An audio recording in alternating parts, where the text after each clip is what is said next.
Hello students, welcome to my YouTube channel program. Part 12 में हमने पढ़ लिया था about nitrogen preparation, their physical properties and chemical properties and uses. Now हमारा जो नेक्स्ट टॉपिक है पार्ट 13 में हम पढ़ेंगे अमोनिया के बारे में, उसी की प्रिपरेशन, उसकी प्रॉपर्टीज एंड यूजेस। तो हम स्टार्ट करते हैं अमोनिया से। सो ammonia is NH3 ammonia.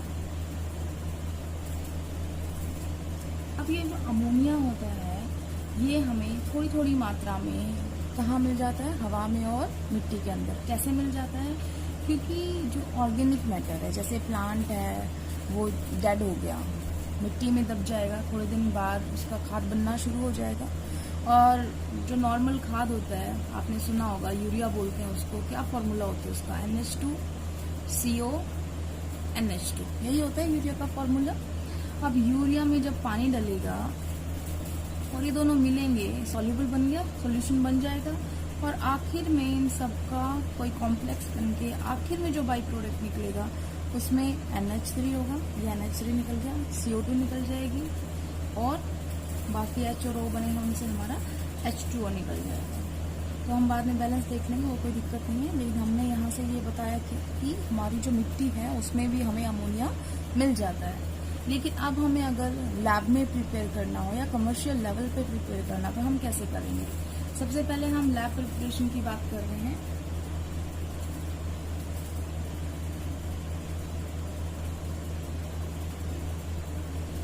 Simple method है लैब प्रिपरेशन का। आप कोई भी ले लीजिए नाइट्राइड, किसी भी मेटल का नाइट्राइड ले लीजिए, आप उसको हाइड्रोलाइज कर दीजिए, मीन्स वाटर के साथ रिएक्शन कर दीजिए। फॉर एग्जाम्पल हमने यहाँ पे लिया,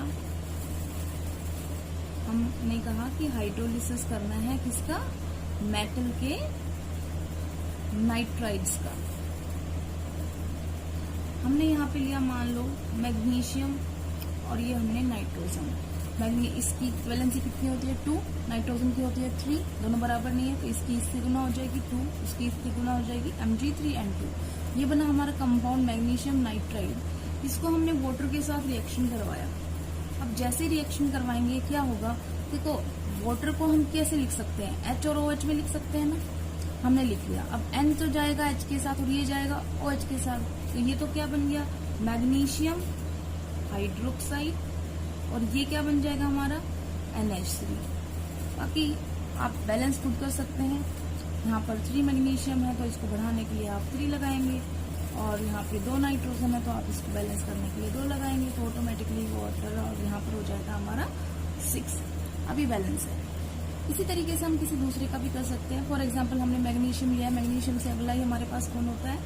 एल्यूमिनियम नाइट्राइड लिया हमने, हम उसका हाइड्रोलिसिस करने जा रहे हैं।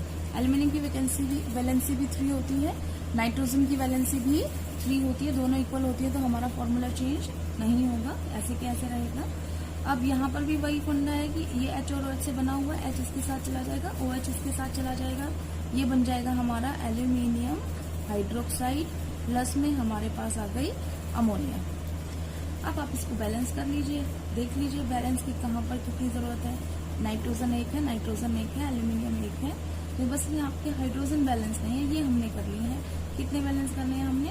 क्योंकि हमारे पास 3 और 3 6 हाइड्रोजन है, तो हमने यहाँ पर इसको बैलेंस कर लिया। 3 ऑक्सीजन बैलेंस है।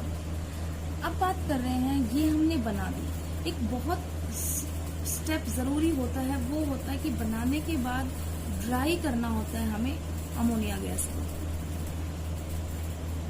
ड्राई करने का मतलब, क्योंकि देखो अभी हमने किसके साथ रिएक्शन करवाई है? पानी के साथ। अगर हम पानी के साथ रिएक्शन करवा रहे हैं, हो सकता है, क्योंकि अमोनिया जो होती है पानी में सॉल्युबल होती है, बहुत ज्यादा सॉल्युबल होती है, क्योंकि वो वाटर के साथ हाइड्रोजन बॉन्डिंग बना लेती है। तो इसका मतलब ये है कि वहां पर पानी भी था और अमोनिया भी बन रही थी, तो हो सकता है कि वहां पर अमोनिया के अंदर थोड़ी बहुत नमी आ जाए।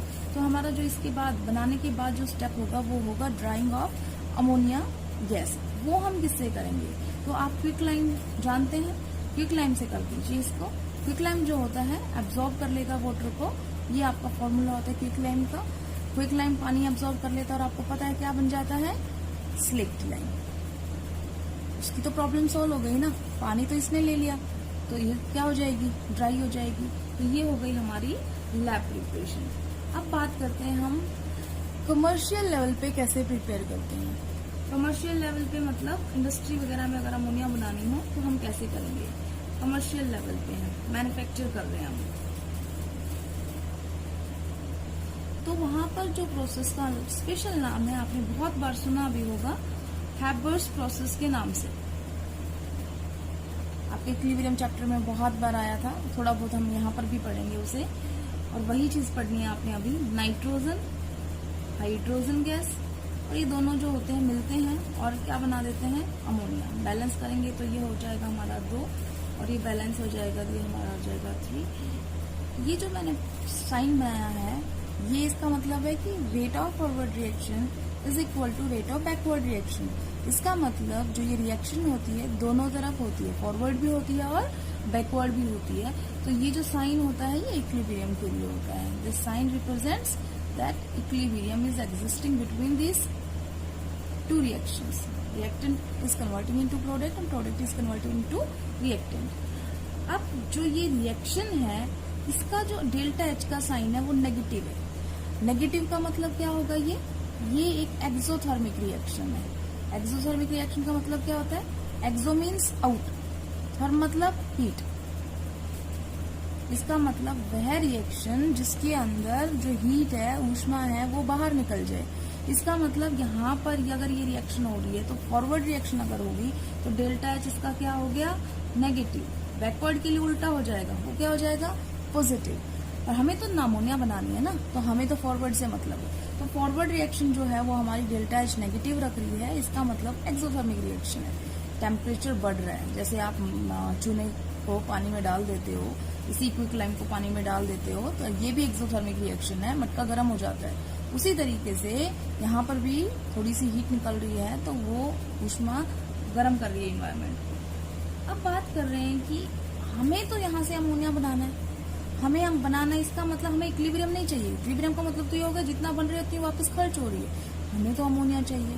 अब जब हमें अमोनिया चाहिए तो हम ये चाहते हैं कि ये रिएक्शन सिर्फ फॉरवर्ड में जाए, बैकवर्ड में नहीं जाए। तो उसके लिए हमें क्या करना पड़ेगा, अब आपको ली चाटलियर प्रिंसिपल फिर से याद रखना पड़ेगा।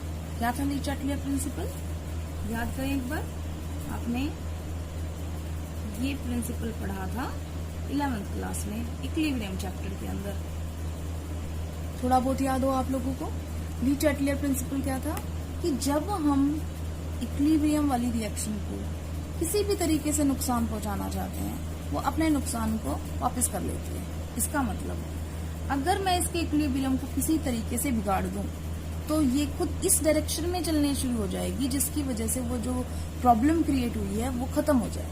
फॉर एग्जाम्पल, अगर मैं यहाँ रिएक्टेंट बढ़ा दूं, कंसंट्रेशन मैंने बढ़ा दी, अब क्योंकि इक्विलिब्रियम था तो ये कोशिश ये करेगा कि ये रिएक्टेंट्स किसी तरीके से खत्म हो जाए। खत्म कैसे हो सकते हैं, फॉरवर्ड रिएक्शन हो जाएगी। तो पहली तो सीधी सीधी सी बात क्या होगी, हम क्या काम कर सकते हैं, हम जो ये रिएक्टेंट्स हैं इनकी कंसंट्रेशन बढ़ा सकते हैं।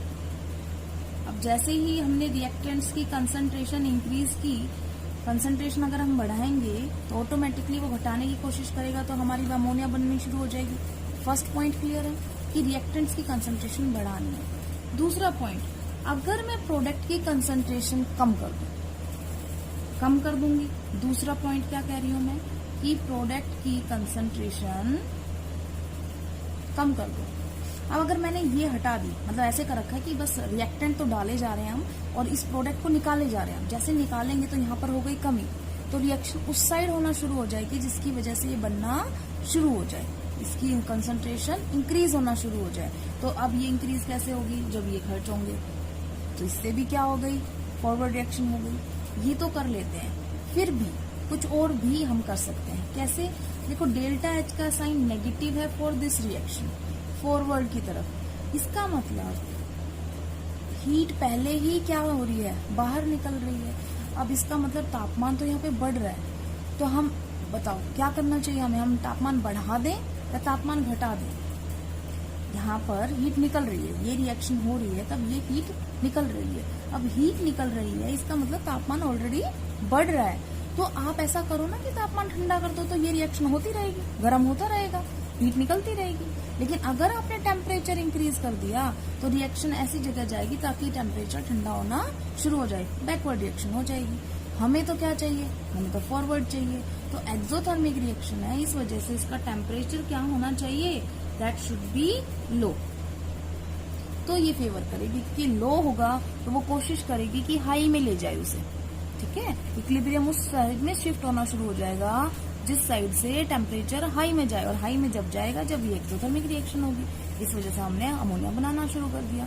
अब बात कर रहे हैं हम चौथे पॉइंट की। चौथा पॉइंट है हमारा pressure. Pressure should be high. अब ये कैसे होगा, देखो यहाँ पर नाइट्रोजन क्या है, गैस। यहाँ पर हाइड्रोजन क्या है, गैस। अमोनिया क्या है, गैस। आपको पता है गैस की वजह से प्रेशर होते हैं। गैस के अंदर मॉलिक्यूल्स के अंदर काइनेटिक एनर्जी बहुत ज्यादा होती है, मूवमेंट होती है, वो force acting per unit area ज्यादा होगा उनका, तो प्रेशर भी होगा। तो अब हम बात कर रहे हैं यहाँ पे 1 मोल है, ये 3 मोल है। टोटल रिएक्टेंट्स की कितने मोल हो गए, 4 मोल गैस के हो गए। इस साइड कितने हैं, 2 मोल गैस के। तो आप मुझे बता सकते हो किस साइड प्रेशर ज्यादा होना चाहिए, इस साइड प्रेशर ज्यादा है ना, इस साइड प्रेशर कम है। तो अगर ये हाई प्रेशर रीजन है और अगर ये लो प्रेशर रीजन है और मैं प्रेशर और बढ़ा दूं तो रिएक्शन उस साइड में जाएगी ताकि वो किस पे आ जाए, लो प्रेशर पे आ जाए। तो अगर हम हाई प्रेशर कर देंगे तो कंडीशन क्या हो जाएगी, लो की तरफ जाना शुरू कर देगी। जो इक्विलिब्रियम है वो शिफ्ट हो जाएगा फॉरवर्ड रिएक्शन में। तो हम टेम्परेचर लो रखते हैं अराउंड 700 केल्विन और प्रेशर हाई रखते हैं अराउंड 200 एटमॉस्फेयर। अब एक और इम्पोर्टेंट है इसमें, वो है कैटालिस्ट। जो कैटालिस्ट होता है वो आपको पता है कि वो जो रेट ऑफ रिएक्शन को वो इंक्रीज करता है। अब क्या होता है कि एक्चुअली 700 केल्विन पे क्योंकि कम टेम्परेचर पे है तो फिर भी ये जो रिएक्शन है बहुत स्लो हो रही है।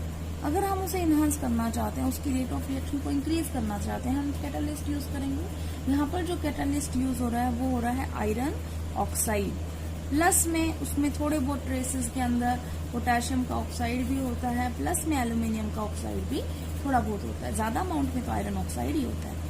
तो अगर आपको आयरन ऑक्साइड याद रहता है तो इट्स इनफ, जरूरत नहीं है इनकी। लेकिन फिर भी अगर पूरा बताना है तो ये तीनों चीजें होती हैं उसके अंदर। और इसमें इस आयरन ऑक्साइड के साथ में एक होता है मोलिब्डेनम। अगर हम पूरा लिख दें तो ये हो गया मोलिब्डेनम। जो है वो यहाँ पर कैटालिस्ट नहीं है, वो यहाँ पर प्रोमोटर है। तुम इस तरीके से समझ सकते हो कि फॉर एग्जाम्पल तुम्हारी क्लास जो है वो शॉर्ट करती है और टीचर आने से चुप हो जाती है, तो टीचर तुम्हारे लिए क्या हो गया, कैटालिस्ट हो गया। लेकिन जब टीचर आता है ना तो वो अपने साथ में एक डंडा और लेके आता है, तो वो डंडा क्या है यहाँ पर, वो प्रोमोटर है। वो क्या कर रहा है, वो एफिशिएंसी बढ़ा रहा है। कैसे कि उस डंडे को देख के बच्चे और शांत हो जाते हैं। कुछ तो टीचर का इफेक्ट, कुछ डंडे का इफेक्ट। तो इस वजह से जो ये होता है कैटालिस्ट वो और प्रोमोटर जो है वो इंक्रीज कर देता है रेट ऑफ रिएक्शन को। तो यहाँ पर हमारी अमोनिया बननी शुरू हो जाएगी। ये मैन्युफैक्चर लेवल पे करते हैं, इंडस्ट्री लेवल पे। लैब में तो हम नॉर्मल मेथड से भी कर सकते हैं। अब हम आते हैं फिजिकल प्रॉपर्टीज ऑफ अमोनिया पर। फिजिकल प्रॉपर्टीज और केमिकल प्रॉपर्टीज हम नेक्स्ट पार्ट में पढ़ेंगे। Thank you.